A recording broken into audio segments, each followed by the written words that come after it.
Welcome to Stussy TV, revision podcast series for your CAB exam. Today's topic is Contract of Pledge.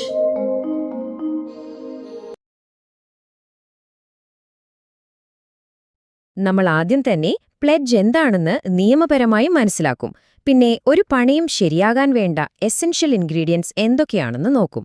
അതിനുശേഷം പരീക്ഷയിൽ വരാൻ സാധ്യതയുള്ള ചില പ്രത്യേക സാഹചര്യങ്ങളും ഒരു പോണി എന്ന നിലയിൽ ബാങ്കിന്റെ അവകാശങ്ങളും നമ്മൾ ചർച്ച ചെയ്യും. അവസാനം എപ്പോഴും കൺഫ്യൂഷൻ ഉണ്ടാക്കുന്ന പ്ലെഡ്ജും ലിയനും തമ്മിലുള്ള വ്യത്യാസം എന്താണെന്ന് ക്രിസ്റ്റൽ ക്ലിയറാക്കും.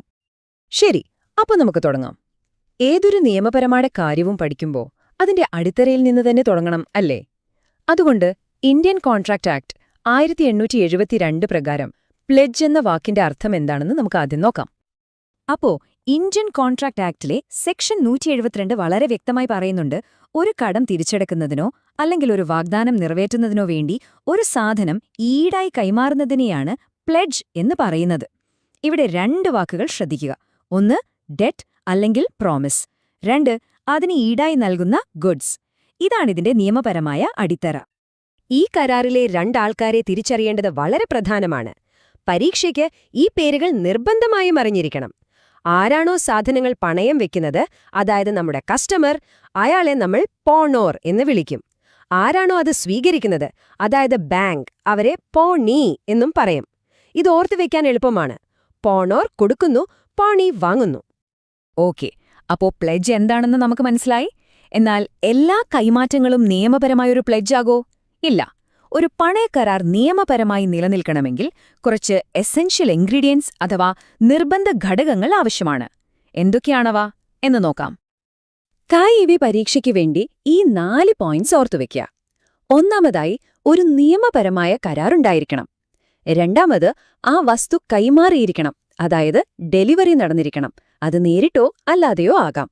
മൂന്നാമത്, എന്തിനാണീ കൈമാറ്റം? ഒരു കടത്തിനുള്ള ഈടായിട്ട്, അതായത് സെക്യൂരിറ്റി ഫോർ എ ഡെറ്റ് ആയിരിക്കണം. ഇനി ഏറ്റവും പ്രധാനപ്പെട്ട 4ാമത്തെ പോയിന്റ് ശ്രദ്ധിക്കുക. വസ്തുവിന്റെ പൂർണ്ണ ഉടമസ്ഥാവകാശം പോണോറിൽ തന്നെ ആയിരിക്കും. പോണിക്ക് അതിലൊരു സ്പെഷ്യൽ ഇൻട്രസ്റ്റ് മാത്രമേ കിട്ടുന്നുള്ളൂ. അതായത് നമ്മൾ ഈ പറഞ്ഞ എല്ലാ കാര്യങ്ങളുടെയും അടിത്തറ എന്ന് പറയുന്നത് ആ ഫോർമൽ കോൺട്രാക്റ്റ് ആണ്. ആ കരാർ ഇല്ലെങ്കിൽ ഒരു പണയം നിയമപരമായി നിലനിൽക്കില്ല. അതോർക്കുക. ശരി, അടിസ്ഥാന കാര്യങ്ങൾ നമ്മൾ കവർ ചെയ്തു.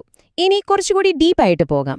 പരീക്ഷയിൽ നിങ്ങളെ കുഴപ്പിക്കാൻ സാധ്യതയുള്ള ചില പ്രത്യേക സാഹചര്യങ്ങളും നിയമവശങ്ങളും, അതായത് സ്പെഷ്യൽ ഫീച്ചേഴ്സ് ആൻഡ് സിനാരിയോസ് നമുക്കൊന്ന് നോക്കാം. ഇത് വളരെ പ്രധാനപ്പെട്ട ഒരു ഭാഗമാണ്. ഇവിടെ 3 പ്രധാനപ്പെട്ട നിയമവശങ്ങളുണ്ട്.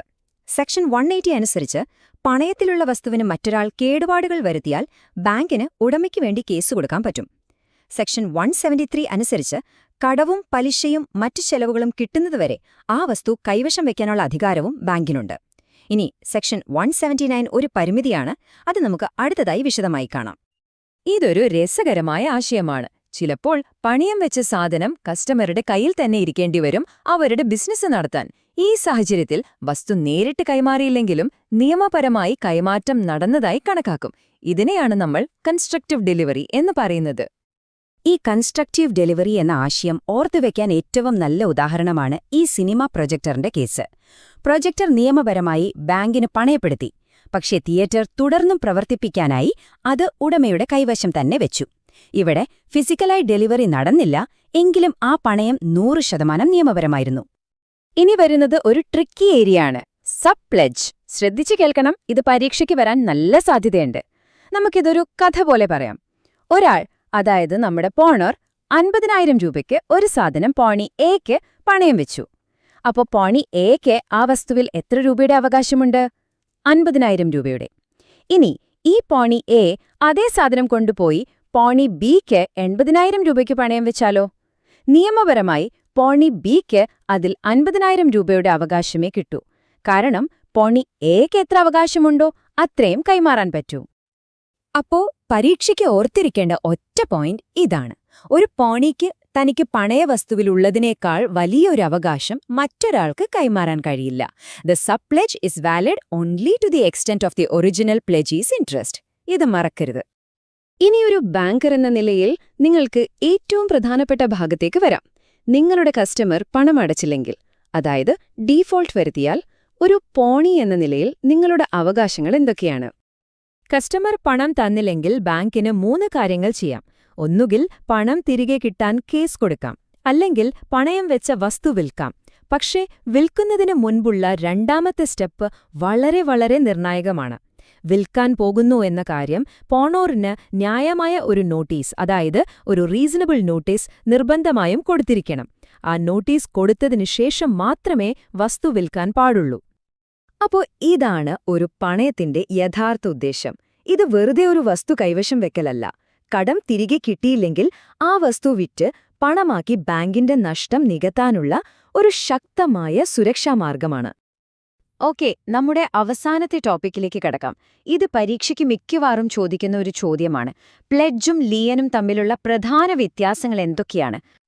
ഈ ടേബിളിൽ ഒരുപാട് പോയിന്റ്സ് ഉണ്ട്. പക്ഷെ നിങ്ങൾ ഓർത്തിരിക്കേണ്ട ഏറ്റവും പ്രധാനപ്പെട്ട, ഏറ്റവും വലിയ വ്യത്യാസം ഇതാണ്: പവർ ഓഫ് സെയിൽ, അതായത് വിൽക്കാനുള്ള അധികാരം.